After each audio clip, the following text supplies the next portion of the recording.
14장은요 사울과 요나단, 이 사람은 두 사람은 지금 부자지간이에요. 맞죠? 사울과 요나단은 지금 부자지간인데 혈육입니다. 친혈육인데 아비하고 아들은 완전히 딴판으로 달라요. 예. 오늘 우리가 여기서 보면은 사울이 굉장히 실수를 많이 하는 장면이 이제 나오거든요. 사울이요. 지금 우리가 1절에서 15절까지는 요나단이 이제 블레셋을 습격하는데, 사울은 지금 현재 600명이라는 군사를 가지고 있습니다. 근데 요나단은 몇 명 가지고 있죠? 쥐하고 쥐 밑에 부하 달랑 하나, 2명. 그리고 사울과 요나단이 이제 지금 공격할 대상이 어느 군사입니까? 블레셋이죠. 이 이스라엘을 이끄는 초대 왕 사울 왕이 이 블레셋을 쳐야 되는데, 지금 사울 왕이 600명 가지고는 도저히 칠 수가 없어. 그런데 요나단이 갑자기 나타나 가지고 적아버지한테 허락도 덕하지 않고 단 2명, 지하고 군사 한 사람 데리고, 청년 하나 데리고, 그래가 어디로 들어가요? 블레셋 적진으로 지금 들어가는 거예요. 그런데 중요한 게 뭐냐면 사울은 사람, 이 인간이라는 측면에서 보자면 모든 걸 사람한테 의지하는 겁니다. 그런데 이 요나단은 누구를 의지해요? 하나님을 의지하는 거예요. 그런데 2명이 올라가는데 하는 얘기가 뭐냐? 한번 봅시다. 보니까는 6절에 보니까 요나단이 그의 무기를 든 청년에게 말하기를 할례 받지 아니한 자들의 수비의 수에게로 수비대에게 건너가자, 이렇게 했죠. 할례 받지 아니한 자들이 누구냐? 블레셋이죠. 할례 받지 않은 자, 얘들이 지금 블레셋이에요. 그럼 이스라엘 백성들은 할례를 받았다는 얘기죠, 그죠? 네, 할례를 받았습니다. 받았는데 정작 할례를, 육체의 할례를 받는 것보다는 우리는 우리 로마서나 우리가 신약에 들으면 할례를 어디를 받아야 돼요? 내 마음의 할례를 받아야 되죠, 그죠? 네. 육체의 할례가 아무리 받아도 소용없다는 겁니다. 그래서 이 할례를 받은 이스라엘 백성들이 할례 받지 아니하는 자, 이 자들과 치러 올라가자. 뒤에 누구가 있습니까? 하나님이 계시거든요. 그래서 요나단이 하는 모든 행동은 믿음입니다. 믿음을 가지고 취하는 행동이다 하는 겁니다. 그러면 여기는 뭐냐면 자기 의입니다. 자기 의. 자기 생각에 하나님을 잘 믿는다 생각하고 있는 사람이고, 자기의 계산, 여기에 모든 게 지금 젖어 있는 거죠. 자기 생각, 인간적인 생각에 불과한 겁니다. 자, 그래서 요나단의 행동은 믿음을 기초로 해서 나오는 건데, 이 믿음은 결국은 하나님의 영광을 나타내는 거죠.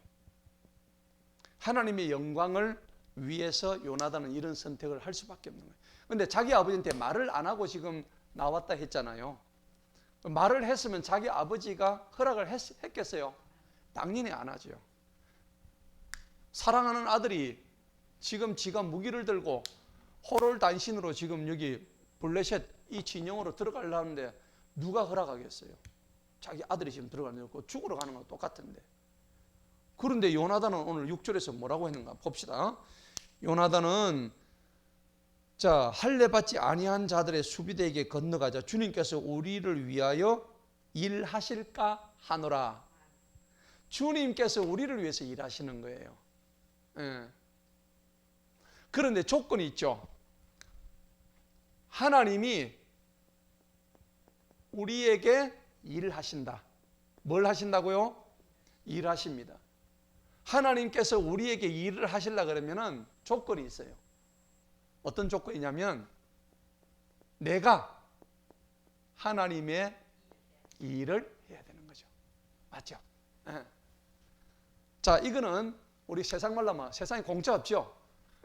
맞아요, 맞아요. 내가 하나님의 일을 하지 않는데 하나님께서 내 일을 해 주시겠어요? 안 그렇죠?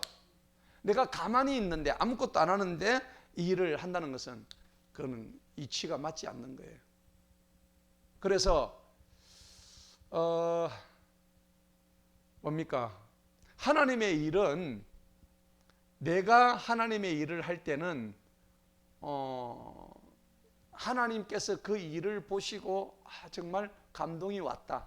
네가 정말 나를 위해서 나의 영광을 위해서 네가 움직이는구나 생각을 하나님이 만약 하시게 되면 그러니까 우리의 마음에 뭘 보시냐면 중심을 보시는 거예요. 중심. 맞죠? 내 마음이 중심을 보시는 거예요. 저게 거짓부름으로 하는 게 아니라 진실로 네가 내 마음에 합한 자구나. 하나님께서 다윗에게 그렇게 얘기한 것처럼 요나단도 마찬가지예요. 그 마음의 중심에 이미 택도 없는 숫자, 지하고 부하한 사람하고 두 사람이서 어떻게 이 벌떼 같은 우리 앞에 13장에 보면 블레셋 군대가 모래처럼 많았다고 안 돼 있습니까? 그죠? 지난주에 봤죠? 예. 모래알처럼 많은 이 블레셋 사람들한테 어떻게 이 단 2명만 가지고 들어가? 그러니까 이건 미친 짓이지. 저 아버지한테 보고 안 하고 그냥 빠진 거예요. 나중에 점호하니까 어떻게 해요? 누가 빠졌다? 알고 보니까 자기 아들하고 한 사람이 더 빠진 거예요. 그걸 나중에 알게 된 거예요. 그래서 우리가 내가 하나님의 일을 하면은 그러니까 조그만 구슬이 한 바퀴 구르는 거하고 큰 수박이 한 바퀴 구르는 거하고 그죠? 이거는 100바퀴를 굴러야 이게 한 바퀴 되는 거야. 그죠? 하나님이 한번 구르게 하시면은 내 일은 아무것도 아니에요. 그런데 이 어리석은 자들은 지가 다 하려고 그래. 지가. 여러분 우리 인생도 마찬가지예요. 인생도 내가 하려고 애를 막 쓰는데 뭐 어느 정도 내 힘도 들어가야 되겠지만은 그래도 하나님이 함께 하신다는 이 요나단에 뭐가 필요해요? 믿음. 그렇죠. 용기도 있어야 되죠. 믿음이 있어야 돼요. 이 절대적인 믿음을 가져야 되는 거예요. 여러분이 어떤 일을 하시든 간에 하나님께서 나를 확실하게 밀어주신다. 또 나는 이 일을 통해서 하나님께 영광 올려드린다는 확실한 절대적인 믿음을 가질 때에 하나님이 오늘 요나단과 함께 하신다는 거죠. 자, 그래서 뒤에 보니까는 주님의 구원하심은 사람이 많고 적은 것에 제한받지 아니하심이니라. 아멘. 그래서요 다윗도 그렇게 얘기를 했다고요. 사무엘상 뒤에 이제 17장 가면 나와요. 이 요나단의 용기가요 나중에 누구한테 영향을 미치냐면은 다윗한테 그대로 영향을 미쳐요. 다윗이 이 17장에 들어가면은 누구하고 대적해요? 골리앗. 맞죠? 골리앗하고 한판 싸운단 말이에요.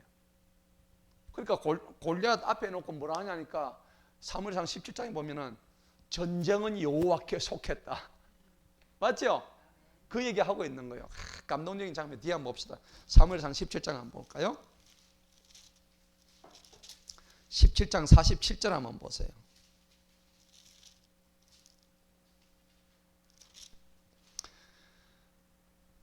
한번 읽어볼까요? 뒤에 나오죠. 자, 45절부터 한번 봅시다. 43절에 보니까요. 블레셋 사람이 다윗에게 이 블레셋 사람이 누구냐면 골리앗이죠. 골리앗이 뭐라면 네가 나를 개같이 여긴다고 얘기하죠. 그래서 네가 나를 개같이 여겨가지고 막대기를 가지고 내게 나왔느냐 이놈아. 다윗 조그만하잖아요. 골리앗은 다윗이 한 3배 정도 커요. 아주 거인이야. 그래가지고 45절에 보세요. 그때 다윗이 그 블레셋 사람이 말해 너는 칼과 창과 방패를 가지고 내게 오지만은 나는 뭐예요? 만군의 주님의 이름 곧 네가 모독한 이스라엘 군대들의 하나님 이름 네한테 가노라. 대단하죠? 여러분들 자기보다 덩치가 3배 큰 사람 앞에 들어가면 어떻게 돼요? 벌벌벌 떨고 얼어가지고 오줌을 싸잖아. 안 그래요? 오줌 안 쌉니까? 아니 그냥 흔히 하는 말로 오줌 싼단 말이야. 그냥 너무 놀래가지고. 예. 그래가지고 이제 46절에 보니까요. 오늘 주님께서 너를 내 손에 넘겨주시리니 내가 너를 쳐서 너에게서 네 머리를 갖다가 잘라내. 실제로 잘라요, 안 잘라요? 나중에 머리 자르죠. 골리앗의 머리를 잘라가지고 들고 갑니다. 이날 블레셋 사람들의 군대의 시체를 공중의 새들과 땅의 짐승들에게 주어서 온 땅에 이스라엘 하나님이 계신 줄을 알게 하리라. 그러면서 47절에 유명한 말씀을 하는 거예요. 다 같이 한번 읽어봅니다. 시작. 또 이 모든 무리가 주님께서는 칼과 창으로 구원하지 아니하시는 줄을 알게 되려는 이는 전쟁은 주님께 속한 것인즉 그분께서 너희를 우리 손에 주실 것이기 때문이니라 하니. 아멘. 이대로 된 거예요. 그러면 보세요. 이미 다윗과 요나단은 벌써 지금 우정을 맺었죠. 예, 지금 거의 형제처럼 됐단 말이에요. 다윗은 지금 도망가고 없어.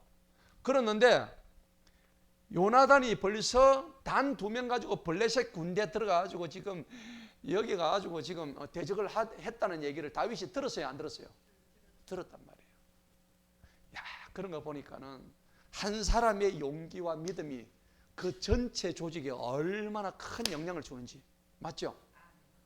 여러분들이 요나단과 같은 믿음을 가지고 여러분들 수하에 아니면 여러분들이 속한 공간에 다윗을 만들 수 있단 말이에요. 맞죠? 그렇게 되기를 바랍니다. 여러분들 가정에, 여러분들 일터에, 또 우리 교회에 내가 요나단과 같은 믿음의 주인공이 딱 될 때, 그래서 히브리서 11장에 보면은 믿음의 주인공들이 다 나오잖아요. 맞죠? 모세도 나오고 입다도 나오고 삼손도 다 나오죠. 근데 그때 요나단은 빠져 있지만은 실제로는 요나단도 그 말씀 보면은 이름은 안 나오지만 요나단 얘기도 나와요. 예. 그럴 정도로 믿음의 대장부가 요나단이었다. 예.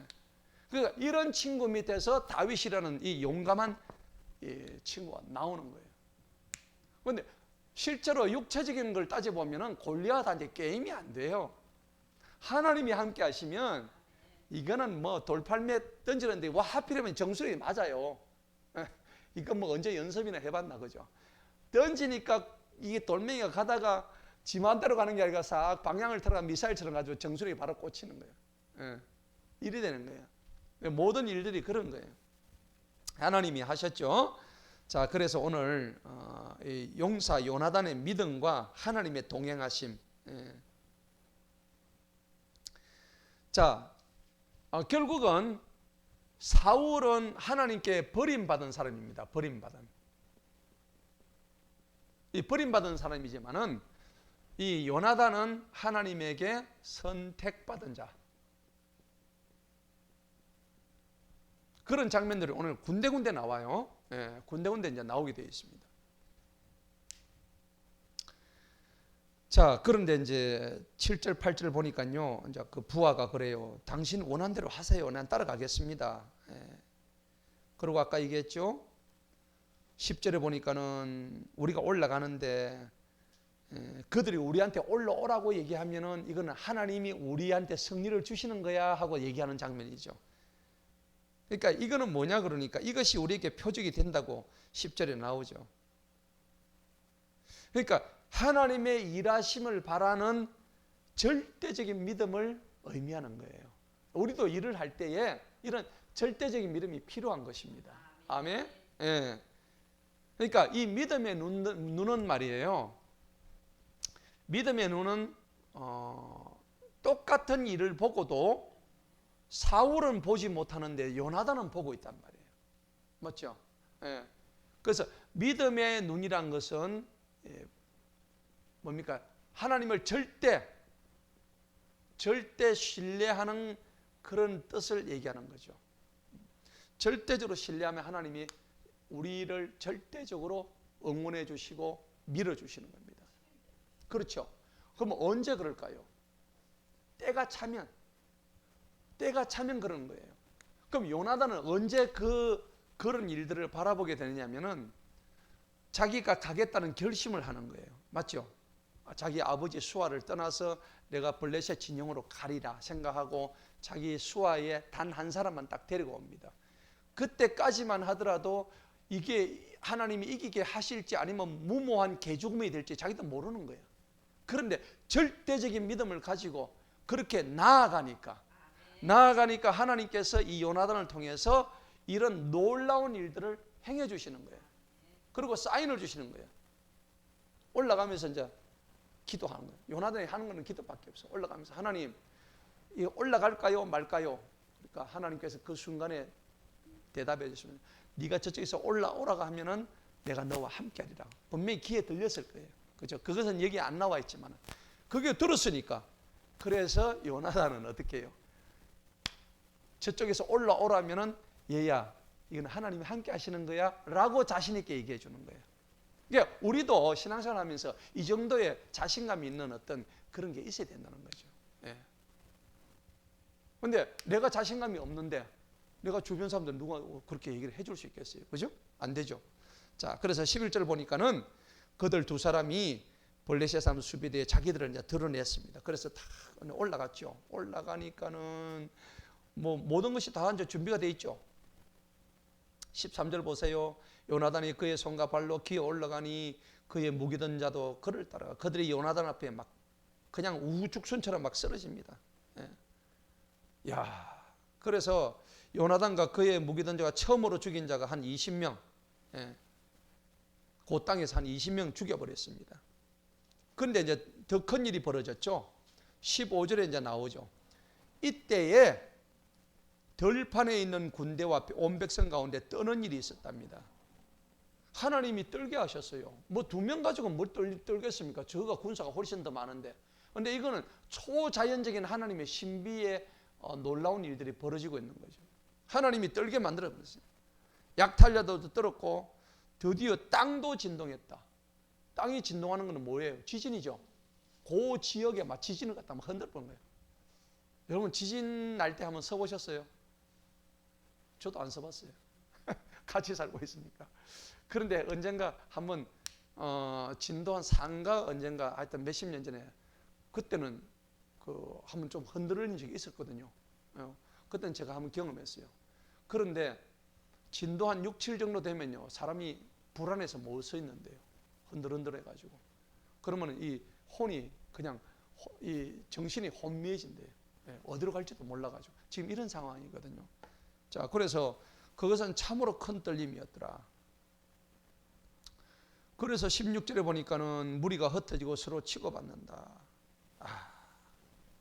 결국은요 요한일서 5장에 보면은 승리는 이것이니 곧 우리의 믿음이니라 그랬잖아요. 얘들이 지금 승리하고 있는 것이 자기들이 무슨 힘이 있어 그런 것도 아니고 무슨 군대가 있어서 그런 것도 아니고 무기가 좋아서 그런 것도 아니고 오직 하나님에 대한 절대적인 믿음, 그거 하나였단 말이에요. 그 여러분들 세상을 이기는 승리는 이것이니 곧 우리의 믿음이다. 요한일서 5장이 나오죠. 이거 눈으로 한번 확인해 봅시다. 참 이런 장면은 여러분들도 세상을 갖다 이길 때에 이런 거는 머릿속에 꼭 넣어 놓으시고 요한일서 5장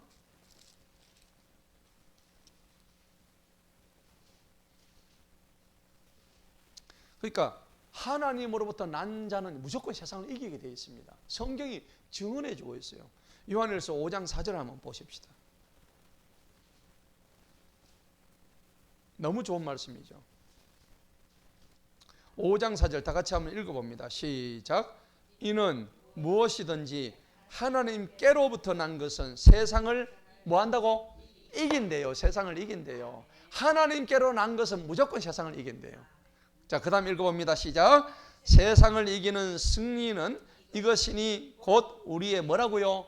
믿음이다. 세상을 이기는 승리는 믿음밖에 없다는 얘기입니다. 할렐루야.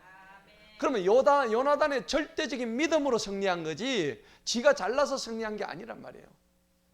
오늘 그래서 이 요한일서 5장 말씀이 요나단의 승리, 믿음의 승리를 정확하게 뒷받침해 주는 그런 말씀인 거예요. 자, 그래서 그런데 반면에 봅시다. 반면에 보니까 17절부터 이제 드디어 사울이 악수를 두는 장면이 나옵니다. 이 제가 보기에는 어째서 이렇게 디대 빠질게, 그죠? 아주 그냥 악수를 두고 있는지 모르겠어요. 그래가지고 사울이 이제 요나단과 이제 그의 무기를 든 자가 없는 걸 알고는요, 사울이 그 아히야에게 말하는, 아히야가 아까 누구였죠? 이가봇의 형제 제사장이죠. 맞죠? 그 이가봇의 형제 아이둘의 아들이고 엘리의 정손자가 아히야입니다. 사실은 뭐 저거 된 자죠. 자, 그래서 하나님의 법궤를 가져오라고 그랬습니다. 사울이 뭐 지가 왕인데 감히 어디 제사장한테 하나님의 법궤를 가져오라는 이렇게 얘기합니까? 자, 지금 사울은요 철저하게 뭔 생각하냐면 착각을 하고 있다. 착각. 왜냐하면은 하나님의 궤를 가져오면은, 하나님의 궤가 자기 손 안에 있으면은 하나님을 자기 마음대로 다룰 수 있다고 생각한 거예요. 그죠? 베세메스로 올라가는 그 뭡니까? 그 법궤, 하나님의 법궤 있었잖아요. 법궤를 함부로 건드리면 어떻게 돼요? 죽어요. 그 겁대가리도 없이 지금 하나님의 궤를 지가 마음대로 가져오라 이딴 소리를 하고 있다고, 사울이. 그것도 제사장한테 마음대로 지가. 벌써 그러니까 얘는 지금 착각을 되게 하고 있는 거예요. 그러니까 결국은 얘는 버림받아요. 이미 버림받아 버렸어. 자, 그래서 하나님의 궤를 이리 가져오라 하였으니 사울이 제사장에게 이야기하고 있는데 블레셋 사람들의 진영에서는 소리가 점점 커지므로, 이야기하고 있는데 블레셋 진영에서는요 지금 뭐 저것끼리 난리가 난 거예요. 지네끼리 치고받고 저것끼리 죽고 있다는 얘기를 들으니까 하나님의 궤를 가져오라 하다만 때려쳐라, 때려치우고 우리가 군대를 만들어가지고 쟤들 지금 서로 자충수 뜨고 있는데 가지고 우리가 대신 가지고 죽이자, 이렇게 된 거예요. 그리고 제사장의 손을 거둡니다. 19절 보세요. 사울이 제사장에게 말하기를 네 손을 거두라. 이 무슨 손인가? 기도하는 손을 거두라는 얘기입니다. 기도도 필요 없는 거예요. 지금 눈앞에 승리가 왔는데. 그럼에도 불구하고 하나님이 이 사울에게 승리를 주셔요. 나중에 이유가 있어요. 자, 봅시다. 그렇게 해가지고 하고 사울이 그와 함께한 모든 백성이 모여 싸우며 갔더니 보라, 각자가 칼로 자기 동료를 침으로 거기에 아주 큰 혼란이 있더라. 여러분들 참 이거 신기하죠? 바벨탑이 여러분들 무너질 때 어떻게 됐어요? 언어가 안 통했죠? 야, 벽돌 좀 올리라 그러는데 상대방이 들을 때는 뭐로 들립니까? 벽돌 좀 내려라 이래 들리는 거예요. 벽돌 좀 올려줘라 이러는데 벽돌을 내니까 야 임마 왜 그러냐 하니까 이게 상대방이 이제 이렇게 하는 게 욕이 막 들리죠. 그때는 욕으로 들려. 그러니까 막 서로 치고받고 싸우는 거예요. 그 바벨탑 위에서 서로 치고받고, 그러니까 탑이 와르르 무너지는 거예요. 하나님이 함께 하시면은 언어도 그냥 완전히 뒤바뀌어 버리고, 지금 얘들도 지금 서로 간에 치고받고 싸운다는 얘기는 뭐냐면은 하나님이 눈을 가려가지고 상대를 전부 다 적국 사람으로 보이게 하는 거예요. 이스라엘 사람을 보이게 하는 거야. 그러니까 당연히 이스라엘 사람을 찔러 죽여야지. 자기 팬들끼리 지금 찔러 죽이고 난리가 난 거예요. 지금 그런 장면이에요. 자, 21절에 보니까 또 전에 블레셋 사람들과 함께하여 그 주변 지방에서 그들과 함께 진영으로 올라온 히브리 사람들. 여기 또 비겁자들이 나오죠. 옛날에 군사들이 많다니까 처음 다 도망간 이스라엘 사람들, 산으로 가고 굴로 숨고 한 이런 사람들이 22절 나오잖아요. 에브라임 산에 숨어있던 이스라엘 모든 사람들이 기회는 이때다. 블레셋 사람들 적으로 서로 막 죽이고 있다는 소식을 듣고 맹렬히 뒤쫓아갑니다. 자, 그래서요 우리가 이제 지금 사울과 요나단의 이 차이를 보면은, 사울은 철저하게 자기 권력을 생각했습니다. 그죠? 그 다음에 일신상의 안전 뭐 이런 거 자기가 추구를 했습니다.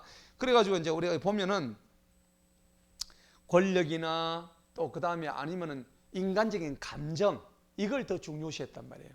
제일 큰 감정이 뭐냐면은 사울이 가졌던 감정이 다윗에 대한 질투였죠. 맞죠? 질투 때문에. 사울은 천천히요, 다윗은 만만히요. 이 때문에 이제 돌아본 거야. 그 여러분 질투하지 마세요. 질투의 영이 들어가면요, 시기의 영, 질투의 영이 들어가면 바로 뭐가 들어오냐니까 바로 미워지는 거예요. 미움. 사람이 미워지면 어떻게 될까요? 성경에는 뭐라 그래요? 남을 미워하면 뭐 한다고요? 살인한 거 똑같다고. 그죠? 그러니까 안 된다는 거예요. 그런데 이 요나단은 이거하고는 전혀 관계 없습니다. 다윗과의 사랑, 그 다음에 긍휼, 불쌍히 여기죠. 자기 아버지가 자기 친구 요나단을 다윗을 죽이려 그러니까 얘를 어떻게 해요? 어떻게든 피신시켜 가지고 안전한 데로 보내주고 빨리 피해라고 정보를 주고요. 그 다음에 우정. 어쨌든 하나님의 영이 이 요나단한테는 늘 있는 거예요. 그러니까 사울과 요나단은 완전히 다른 사람이란 말이에요. 우리가 이걸 잘 봐야 되는 거예요. 한 피인데 아버지와 아들이 이렇게 차이가 난단 말이에요.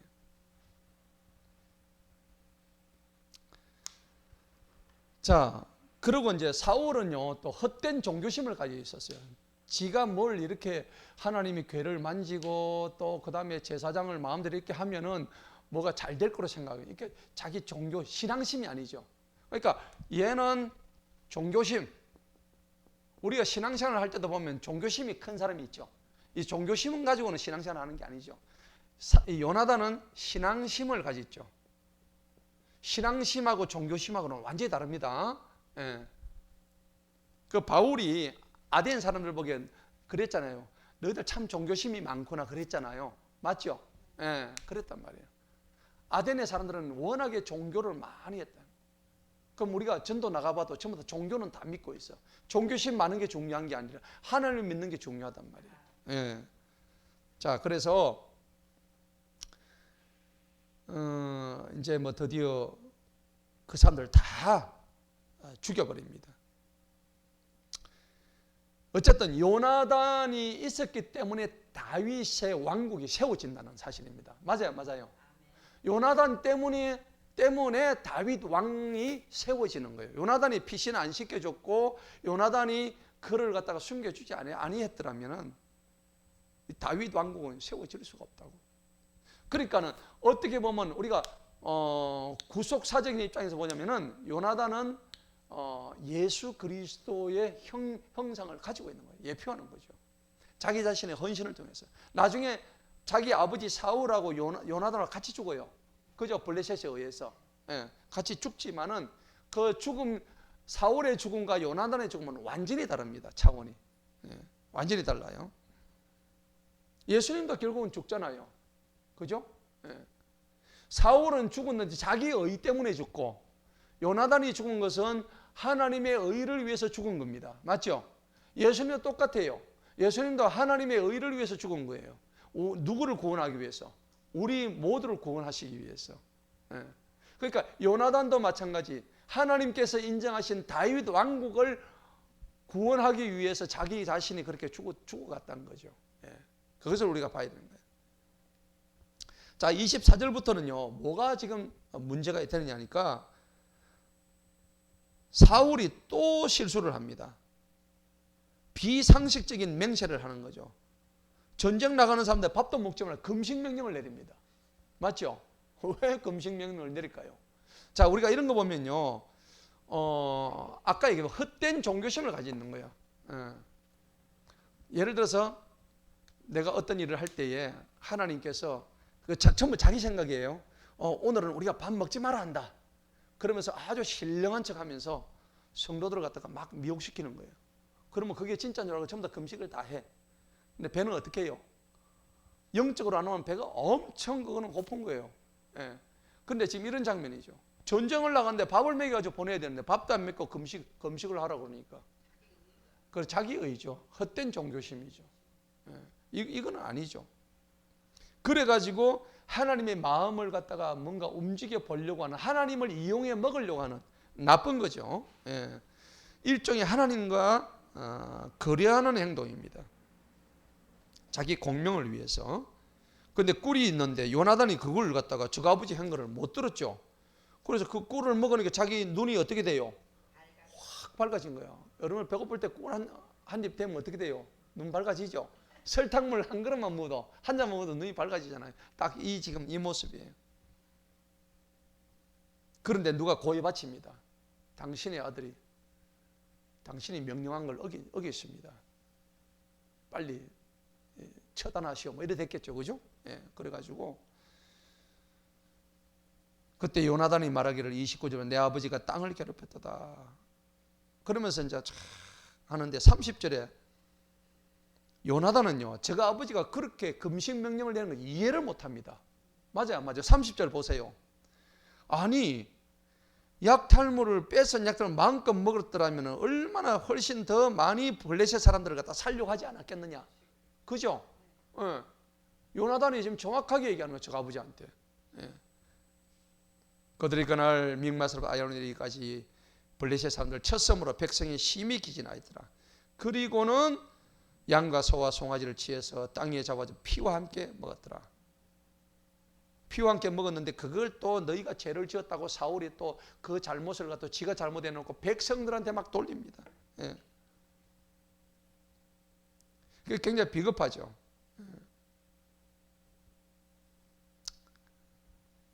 자, 그래서 35절 보세요. 이제 승리하고 난 뒤에 사울이 주님께 제단을 쌓습니다. 그것이 그가 주님께 쌓은 첫 제단이다. 그런데 이 제단을 하나님이 기뻐하셨을까요? 아니죠. 이거는 자기 의로 쌓은 예배요, 제사고 제단이란 겁니다. 하나님 안 기뻐하셨어요. 예. 그리고 또 잘못을 또 합니다. 사울이 말하기를 우리가 밤에 블레셋 사람들을 따라 내려가서 아침까지 그들을 약탈하고 한 명도 남겨두지 말자 해놓고는요, 뒤에 가면요 어떻게 돼요? 46절 보세요.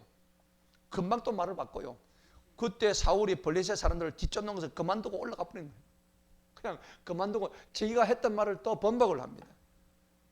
그리고 블레셋 사람들은 자기들의 처소로 돌아갑니다. 여기서 잘못한 게 뭐냐니까는 블레셋 사람들을 다 죽여버렸어야 되는데 하나님은 그걸 원하셨는데 얘는 죽이지 않고 그 쫓아가다가 그냥 그 사람들 그냥 내보내버려요. 근데 나중에 도망간 그 사람들이 군사를 규합해가지고 다시 쳐들어와가지고 그 사람들이 칼과 창에 찔려 죽어요. 결국은 그게 화근이 되는 겁니다. 여러분, 내 속에 남아있는 어떤 그런 악의 뿌리는 어떻게 돼요? 빨리 잘라버려야 되는 거죠. 안 자르고 놨더니 그게 독버섯처럼 번져가지고 내 몸을 다시 친다는 거예요. 오늘 사울은 그러한 잘못을 저질렀다 하는 겁니다.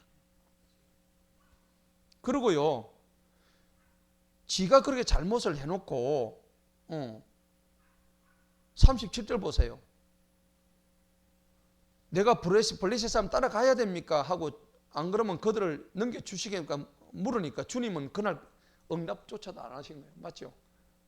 하나님이 뭐 응답하시겠어요? 그러면서 또 악수를 또 둡니다. 사울이 말하기를 38절 이 너희 백성이 어디면 이리로 오라. 이날 이 죄가 어디 있는지 알아. 사실 이 죄는 누구한테 있어요?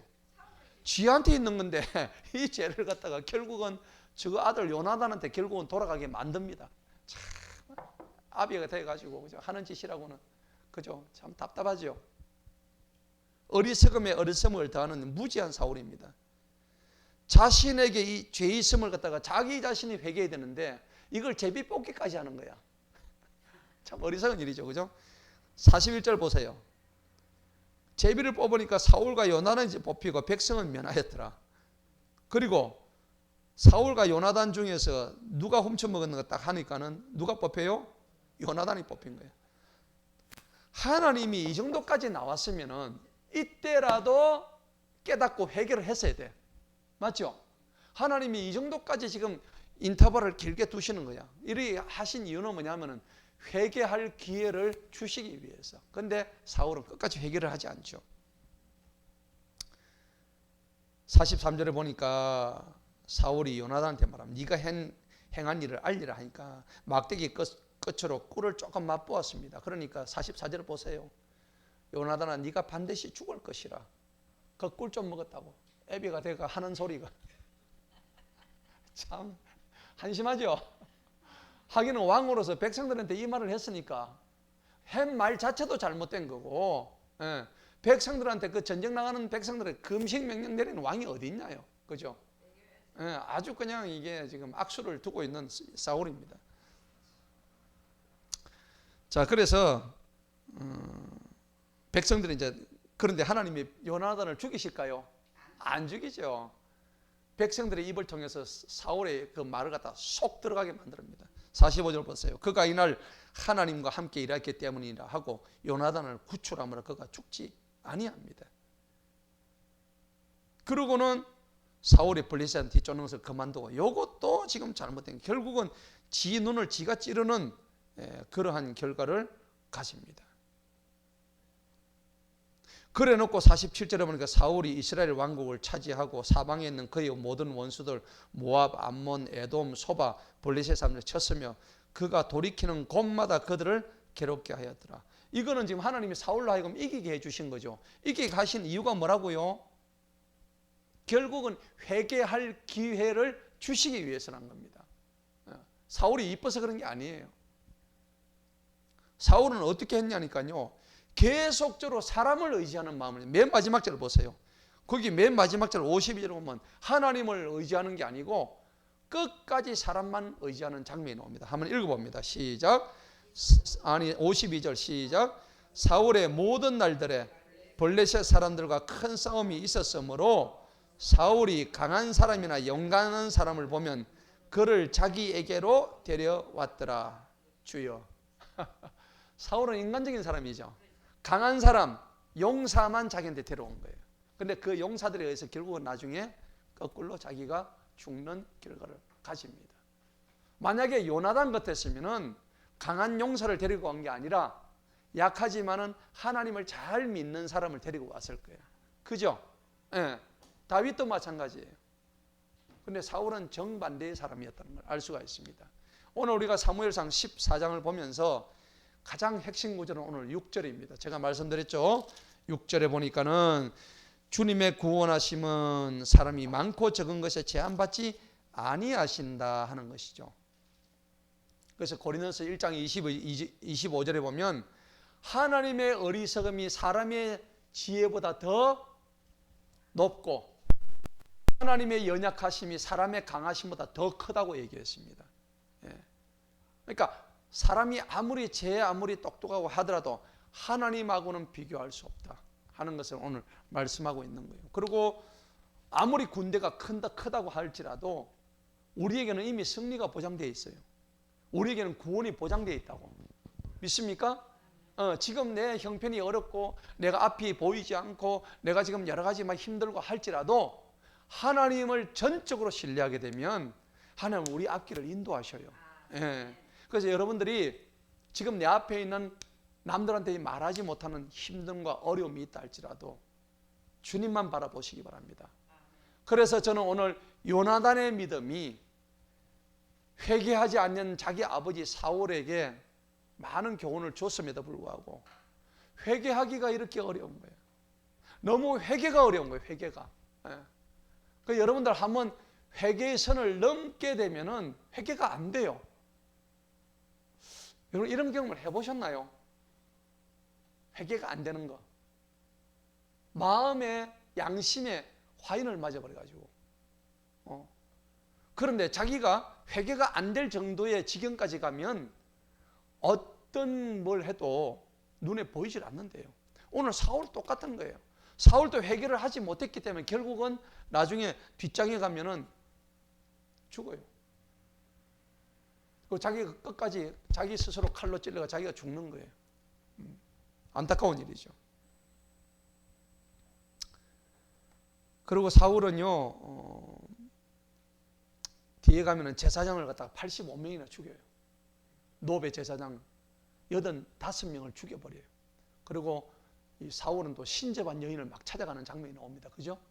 신접한 여인을 찾아가지고 네가 어떻게 될 것인지 하나님한테 묻지 않고 막 그렇게 하는 행동이 나오는데 이런 거 보면은 자기 아들 그 요나단을 너무 잘 뒀는데 좀 그게 안타깝죠. 자, 오늘 말씀의 결론은 우리는 요나단의 믿음을 가지고 어떤 상황에서도 사람이 많고 적음에 절대 좌우되지 말고 한 사람의 생명, 또 한 사람의 성도, 또 한 사람의 각성, 한 사람의 회개를 통해서 이 전 세계가 움직일 수 있다는 거. 우리가 그런 것을 생각하면서 나 하나의 변화를 통해서 승리하는 저와 여러분 되시기를 축원합니다. 기도하겠습니다. 하나님 아버지 감사합니다.